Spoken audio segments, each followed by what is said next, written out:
पिंपळगाव कडवा कॅनलजवळ भीषण अपघात, एकाचा जागीच मृत्यू, 5 जण गंभीर. सिन्नर तालुक्यातील पानसाडे सोमठाणे रस्त्यावर पिंपळगाव कडवा कॅनलजवळ आज पहाटे सुमारे 6 वाजेच्या सुमारास टाटा मॅजिक वाहनाचा भीषण अपघात झाला.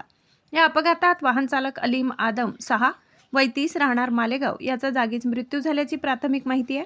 अपघातात 5 जण गंभीर जखमी झाले असून 3 जण सुखरूप असल्याचे समजते. अपघातग्रस्त वाहनाचा क्रमांक MH20BC 7264 असा आहे. अपघाताची माहिती मिळताच परिसरातील नागरिकांनी घटनास्थळी धाव घेत जखमींना मदत केली. गंभीर जखमींना पुढील उपचारासाठी रुग्णालयात दाखल करण्यात आले. दरम्यान पानसाडे सोमठाणे रस्त्यावर गेल्या 3 दिवसात तब्बल 9 अपघाती घटना घडल्याचा दावा स्थानिक नागरिकांकडून करण्यात येत आहे. त्यामुळे या मार्गावरील सुरक्षिततेचा प्रश्न पुन्हा ऐरणीवर आला आहे.